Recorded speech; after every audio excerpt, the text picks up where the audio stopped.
Perdón, un momentito. No sé si alguno de ustedes conoce a Ricardo Gutiérrez. Fue secretario de Hacienda, fue presidente del Banco Provincia y además experto internacional, y toda América Latina lo está soportando hace varios años. Ricardo, muchísimas gracias por venir, realmente.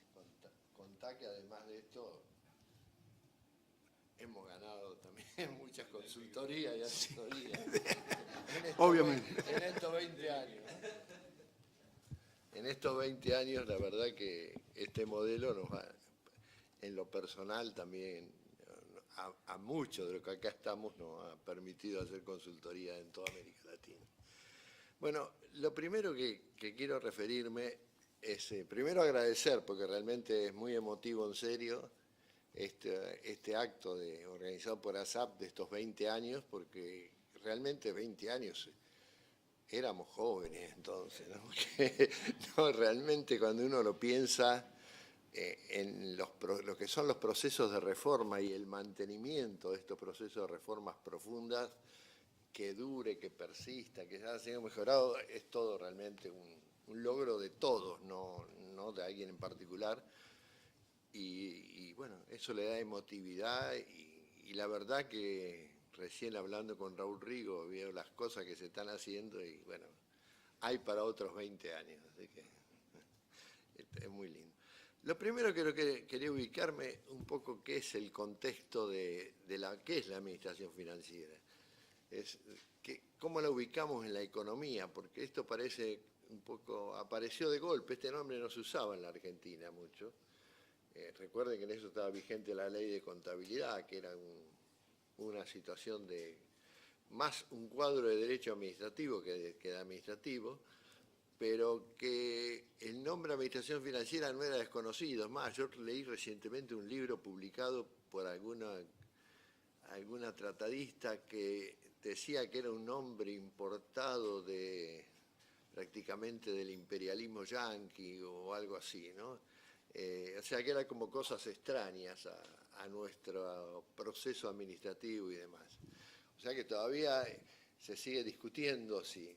Y yo creo que hay un problema de no entender dónde se ubica la administración financiera en la economía nacional. Por eso me permito esta lámina introductoria, así, bueno, cuando uno ve la economía nacional sabe que hay una economía real, que es la que vivimos todos los días, que es el turismo, la energía, la industria, el comercio, las infraestructuras, los servicios públicos. Y después está lo que se llama la macroeconomía propiamente dicha, o la programación macroeconómica, que está integrada por las finanzas públicas, por la política monetaria y por la política de sector externo. De estas tres, como en cualquier organización, contienen tres ingredientes: lo que es política, lo que es gestión y lo que es control. ¿Cuál es el campo de la administración financiera? Nosotros participamos en lo que es las finanzas públicas, pero no participamos ni en lo que es la política de finanzas públicas o política fiscal, ni en el control. La administración financiera es la gestión de las finanzas públicas. Y este es un campo que en la Argentina no estaba bien regulado, había un vacío legal. Y ahí fue donde nace un poco la idea de organizar para que todo esto funcione, pero con un criterio de unidad que unifique a todo lo que es la gestión de las finanzas públicas. Este es el área que en principio se vio que no estábamos, ¿cierto? Ahora, tengo que referir un poco, en función de lo que dijo Marcos, de dónde nace todo esto, porque no era una cuestión que nació de un día para otro. Esto tiene una historia de consultorías y de consultores en toda América Latina. Se había trabajado en Venezuela durante varios años en esto, se había trabajado en Honduras.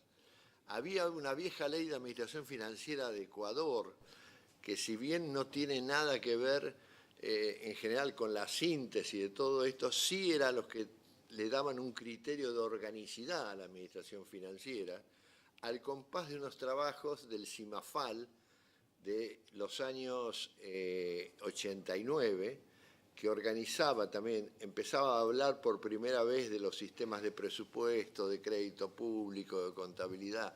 O sea que había toda una serie de avances teóricos en esto. Había un señor que todavía sigue vigente, que fue un consultor señero en todo esto, que fue Jingo Sberry, que sigue siendo hasta el día de hoy, creo, ¿no? Esperemos. Pero que realmente escribió algunos artículos sobre los sistemas integrados, cómo manejarlo con criterios orgánicos de sistemas integrados. Nos basamos mucho también en varias revistas del Instituto de Política Fiscal y de Hacienda Pública de España. Y por último, cuando nos tocó trabajar en la Hacienda Pública Argentina, veníamos varios de trabajar en lo que era el proyecto SAFCO de Bolivia, que realmente ahí fue donde, después de unas metodologías que preparamos junto con Marcos, de cómo dar un sistema integrado, una licitación, se ganó una licitación, y realmente fue un proyecto que es la primera vez que lográbamos trabajar todos en equipo atrás de una idea, un sentido común, avanzar en esto de la administración financiera, no tal vez como hubiéramos querido, pero sí tuvimos oportunidad de ver cómo a través, como un ejercicio práctico de lo que después pudimos hacer. Ese proyecto realmente fue el punto de partida inicial después de lo que avanzamos acá en la Argentina, lo que nos permitió avanzar muy rápido, lo que nos permitió tener en poquitos meses una ley de administración financiera y, como decía Marco, un sistema después de información de la administración financiera. En la Argentina era un cambio de fondo, como dije antes, era modificar la ley de contabilidad, que era algo que, constituido en todas las cátedras, la gente de Hacienda, la mayoría eran profesores de estas áreas en las universidades, en las facultades, y era una ley que fundamentalmente el sentido era juridicista de esa ley, o sea, no trataba a los sistemas ni por el lado de la información, ni de la integración, ni de la unidad, sino en aspectos regulatorios que en su momento fueron una avanzada sin duda en toda América Latina, pero que ya no tenían sustento, como dice el mismo mensaje de la ley. Implicaba la ley, como estaba, cosas fundamentales: disolver el Tribunal de Cuentas, que era eliminar la intervención previa en la Argentina, intervención previa al gasto, o sea, donde los funcionarios delegaban toda su responsabilidad y el único responsable pasaba a ser el agente del Tribunal de Cuentas que conformaba el pago.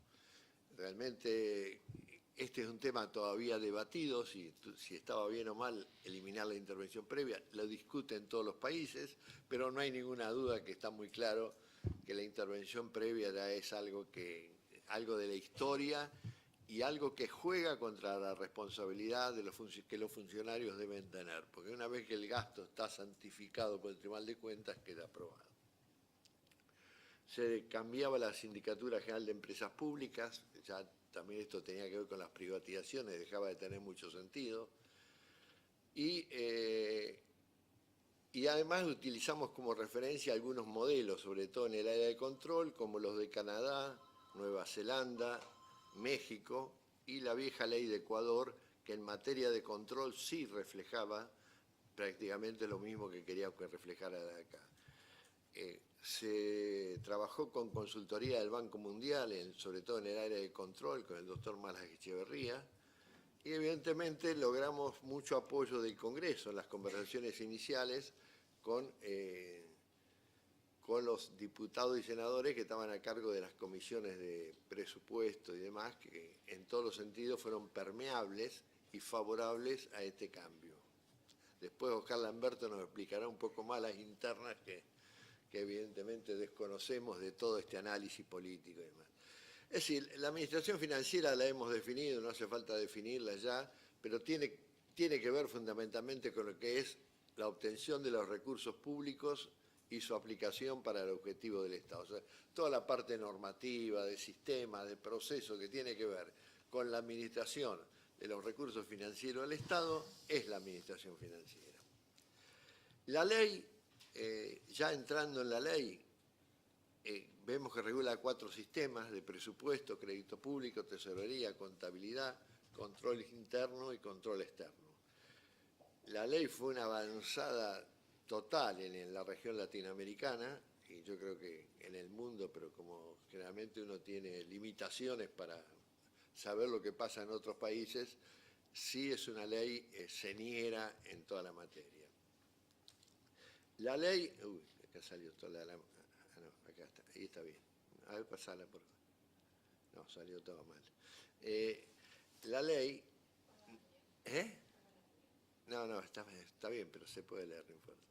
La ley no contempla lo que son los sistemas relacionados con esto. O sea, el de inversión pública, que después en la Argentina se aprobó una ley de inversión pública totalmente compatibilizado con la ley de administración financiera, la administración de recursos humanos, acá en ese momento estaba el SINAPA, que estaba muy integrado con todo esto, los recursos materiales, contrataciones y bienes del sector público. Acá se llegó a avanzar, sí, en lo que es la administración, pero no ha habido una integración con estas leyes. Las leyes más modernas de administración financiera, y me voy a permitir citar, porque la conozco, la de Santa Fe, la ley de administración financiera de Santa Fe, que sigue los lineamientos nacionales, integra en su estructura todos los sistemas relacionados. Y realmente es una ley muy, muy completa, y es una ley también que siguiendo los criterios generales es un ejemplo de lo que es un modelo de la administración financiera integrada con todos los sistemas relacionados. Cuando hablo de sistemas relacionados, son sistemas que tienen impacto en el manejo del dinero. Por ejemplo, recursos humanos por el pago de sueldos, las compras por los contratos y las recepciones y el momento del devengado. Todo eso es una unidad con la administración financiera. Un buen ejemplo de lo que se logra con esto es la ley de Santa Fe, que he visto que hace poco se ha publicado un libro también que sigue ese contexto. Yo también quiero recordar que la ley ha recibido sucesivas ampliaciones. Por ejemplo, en el año 96 se incluyó la presentación obligatoria de informes trimestrales al Congreso. Se incluyó también lo que era el informe de avance al 30 de junio, que el Poder Ejecutivo debe señalar su política presupuestaria al Poder Legislativo. Ignoro si esto es una práctica habitual que se está cumpliendo o no, pero sí, ¿no? Después vino la ley 2456 del 96, que establece el presupuesto plurianual. También fue un logro importante y complementario de la 2456. Hubo una ley que para mí, contando la historia acá con Marcos, para mí fue una de las mejores leyes que se hizo en la historia argentina de la administración pública, que es la 25152 del 99, pero la verdad que esta ley no fue aplicada en su mínima expresión. Es un salto cualitativo enorme y nunca repercutió. Ustedes fíjense que establece el control comunitario de los servicios sociales, establece los acuerdos programas, que no es ni más ni menos que la gestión por resultados, incluso con incentivos institucionales e incentivos personales facilitados por la ley. Creo que de estos se firmaron 2 o 3 acuerdos programas, ¿no? 3 creo que son en una época que Marcos estuvo en la función pública, pero el resto nunca se aplicó. Esto es un salto cualitativo enorme de la legislación argentina y increíblemente los resultados fueron casi de cero absoluto. Y el programa de evaluación de la calidad del gasto, estamos hablando en el año 99. Estos son temas que hasta el día de hoy siguen concluyendo. Es más, la ley fue desconocida por el ministro de Economía de entonces, vetaron partes importantes, porque también trataban los fondos anticíclicos y demás, pero fue una ley realmente que primero me acuerdo que compensó de la Sota, después la retomó Jorge Remes, logró la aprobación del Congreso y lo sentimos que era un cambio enorme de de la administración pública, pero en la práctica no se logró, ni nadie se preocupó casi de aplicarla, salvo lo que fue el interinato de Marco en la función pública. Después viene la ley, el régimen federal de responsabilidad fiscal, que evidentemente amplía todo, amplía desde el punto de vista ya no de lo que es la administración, sino que más que nada orientado a lo que es la política fiscal, los equilibrios que debe haber, los desequilibrios, y además es una ley que es una ley federal, o sea, una ley que por adhesión de las provincias se va constituyendo en una ley de fondo.